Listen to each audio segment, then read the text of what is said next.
তাহলে কিয়ামতের আগে সবচেয়ে বড় ফিতনা হলো দাজ্জালের ফিতনা। নবীজি সাল্লাল্লাহু আলাইহি ওয়াসাল্লাম এই ফিতনা থেকে বাঁচার আমল আমাদের শিখায়া দিয়েছেন। নবীজি সাল্লাল্লাহু আলাইহি ওয়াসাল্লাম সূরা কাহাফের আমলের কথা শিখায়া দিয়েছেন।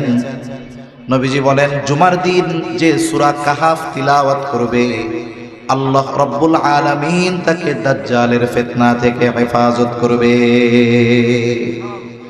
আরেক বর্ণনায় আসছে কমপক্ষে 10 আয়াত।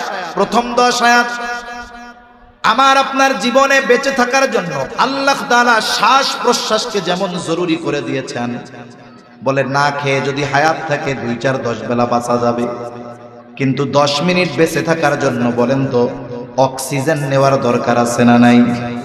কার্বন ডাই অক্সাইড ছাড়ার দরকার আছে না নাই? মানুষ না খেয়ে বেঁচে থাকতে পারবে, কিন্তু কে আছেন এইখানে যে হুজুর আমি 1 ঘন্টাও না 10টা মিনিট নাক মুখ টেপ দিয়ে পেঁচায় রাখবেন, আল্লাহর রহমতে বাইসা থাকবো? এই চ্যালেঞ্জ নেওয়ার মতো ক্ষমতা কারো আছে? নাই। এই শ্বাস প্রশ্বাস আমার আপনার জীবনে বেঁচে থাকার জন্য যেমন জরুরি, ফিতনা থেকে বাঁচার জন্য অনুরূপভাবে সূরা কাহাফের আমলটাও আমি আপনি জরুরি বানায় নিব। 10টা আয়াত মুখস্থ করেন, এক এক স্বপ্নে এক এক আয়াত মুখস্থ করেন। একটা পৃষ্ঠা কতটুকু? আর নিজের ঘরের মানুষদেরকে মুখস্থ করান। এতে কি হবে? বুজুর্গানে দিন বলেন, যেই আমলে দাজ্জালের মতো ফিতনা থেকে বাঁচা যাবে, ওই আমল দাজ্জাল আগমনের আগে যত ফিতনা আছে ওগুলো থেকেও আল্লাহ চাইতো ওই আমলের কারণে আল্লাহ বান্দাকে হেফাজত করবে। এজন্য সূরা কাহাফের আমল গুরুত্ব দিয়ে করব তো ইনশাআল্লাহ। আল্লাহ তৌফিক দান করেন। এরপরে নবীজি সাল্লাল্লাহু আলাইহি ওয়াসাল্লাম বলেন, ওয়া তাকসুরুল হারাজ, কিয়ামতের আগে হারাজ বেড়ে যাবে। সাহাবায়ে কেরাম নবীজিকে জিজ্ঞাসা করে, ইয়া রাসূলুল্লাহ সাল্লাল্লাহু আলাইহি ওয়াসাল্লাম, আমরা তো প্রতি বছর হাজার হাজার মুশরিকদের হত্যা করি। নবীজি বলেন, হারাজ এটা না। নবীজি সাল্লাল্লাহু আলাইহি ওয়াসাল্লাম বলেন, কিয়ামতের আগে মুসলমানদের মধ্যে পারস্পরিক হত্যাকাণ্ড বেড়ে যাবে। চাচা ভাতিজাকে খুন করবে, ভাতিজা চাচাকে খুন করবে, এক প্রতিবেশী অপর প্রতিবেশীকে খুন করবে, বাবা ছেলেকে, ছেলে বাবাকে, মামা ভাগিনাকে, ভাগিনা মামাকে। মুসলমানদের মধ্যে বলেন তো পারস্পরিক হত্যাকাণ্ড বেশি না কম? গোটা পৃথিবীতে অমুসলিমেরা দৈনিক যেই পরিমাণ মুসলমানদের হত্যা করে, বর্তমান দুনিয়ায় এককভাবে একই দিনে সবচাইতে বেশি মানুষ হত্যা হয় গাজায়। গোটা পৃথিবীতে অমুসলিমদের মাধ্যমে একদিনে যত মানুষ হত্যা হয় তার চাইতে কম পক্ষে 10 গুণ বেশি মানুষ মুসলমান অপর মুসলমানের দ্বারা হত্যাকাণ্ডের শিকার হয়। তার মানে পারস্পরিক হত্যাকাণ্ড এত পরিমাণ বেশি যে অমুসলিমেরাও এত পরিমাণ মুসলমান দৈনিক হত্যা করে না। হয়তো পারিবারিক কারণে, না হয় সামাজিক কারণে, না হয় রাজনৈতিক কারণে, অথবা অর্থনৈতিক কারণে দৈনিক মুসলমানদের মধ্যে মুসলমানেরাই অপর মুসলমানকে হত্যা করতেছে। এর সংখ্যা কাফেরদের দ্বারা হত্যাকাণ্ড হওয়ার সংখ্যার 10 গুণের চাইতেও বেশি। এটা সময়ের সাথে সাথে বাড়তেছে, কিয়ামতের আগে আরো বাড়বে। একটা সময় তো মানুষ আরেকটা মানুষকে হত্যা করবে, এটা চিন্তাও করতে হবে। যদি বাংলাদেশের মধ্যে কোথাও একটা অন্যায়ভাবে হত্যাকাণ্ড হতো, অনলাইন ছিল না, ফেসবুক ইউটিউব কিছুই ছিল না, অথচ ওই ধরনের হত্যাকাণ্ড গোটা দেশকে একেবারে উত্তাল সমুদ্রে পরিণত করতো, ঠিক কিনা বলেন? কিন্তু এখন আমার ঘরের পাশে হত্যা হয়, আমি মুখে চুপ করে বসে থাকি, যে মনে মনে কই আল্লাহ আমি বাইসে আছি আলহামদুলিল্লাহ, সব মরে যায় জায়গা। হত্যাকাণ্ডের পরিমাণ এত বেড়েছে, তুচ্ছ কারণে মানুষ মানুষকে হত্যা করতেছে। বাকি টাকা 2 টাকা পায়, দোকানদার চাইছে 2 টাকা পাই দেন, এই কারণে হত্যা করে ফেলতেছে।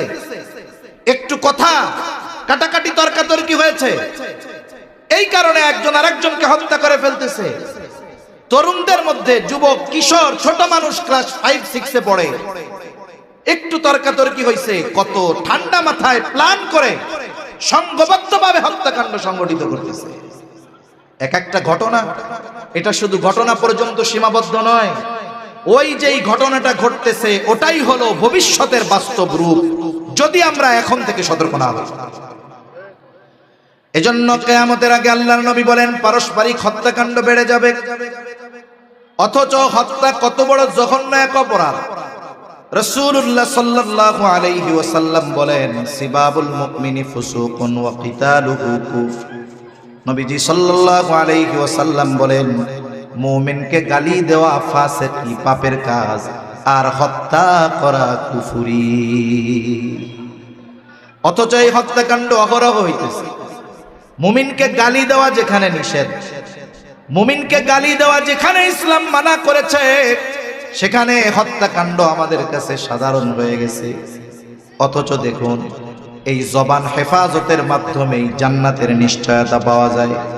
আর যত ধরনের অন্যায় সংগঠিত হয়, অধিকাংশ অন্যায়ের সূচনা হয় এই জবান থেকে। এজন্য নবীজি সাল্লাল্লাহু আলাইহি ওয়াসাল্লাম বলেন আল মুসলিমু মান সালিমাল মুসলিমুনা মিন লিসানিহি ওয়া ইয়াদিহি। নবীজি সাল্লাল্লাহু আলাইহি ওয়াসাল্লাম বলেন মুসলমান কে? বলে যে যত বেশি গরুর গোশত খাইতে পারে সে তত বড় মুসলমান, ঠিক না? মুসলমানে নিলেই মুসলমান না, গরুর গোশত বেশি খাইলেই মুসলমান না। নবীজি বলেন প্রকৃত মুসলমান হলো সে যার জবান এবং হাতের অনিষ্ট থেকে অপর মুসলমান নিরাপদ থাকে। এখন আমাকে এই হাদিসের আলোকে আমার ওজন মাপতে হবে, আসলে মুসলমানিত্ব আমার মধ্যে আছে নাকি? হতে পারে আমাদের রাজনৈতিক চিন্তাধারা ভিন্ন, হতে পারে আমাদের চিন্তা ভাবনা ভিন্ন, দল ভিন্ন, কিন্তু সবাই মুসলমান। এখন বলুন তো, দলের স্বার্থকে কেন্দ্র করে অপর আর এক মুসলমানকে গালি দেওয়া যাবে? জোরে বলেন যাবে নাকি? মাথা ফাটানো যাবে নাকি? যাবে না। এজন্য আমাদের মধ্যে ইউনিটি দরকার। দল মত ভিন্ন হতে পারে, কিন্তু মুসলিম হিসাবে আমি অপর মুসলমানের হকগুলোর ব্যাপারে খেয়াল রাখব। তাহলে জবান হেফাজতের মাধ্যমে মুসলমান হওয়া যায়। জবান যার হেফাজত নাই, নিয়ন্ত্রণে নাই, ও মুসলমান হইতে পারবে না। আবার নবীজি সাল্লাল্লাহু আলাইহি ওয়াসাল্লাম বলেন তোমরা আমাকে দুটো জিনিস হেফাজতের গ্যারান্টি দাও, আমি তোমাদের জান্নাতের গ্যারান্টি দিব। একটা হলো উভয় চোয়ালের মধ্যবর্তী গোশতের টুকরা চাপ, জিহ্বা।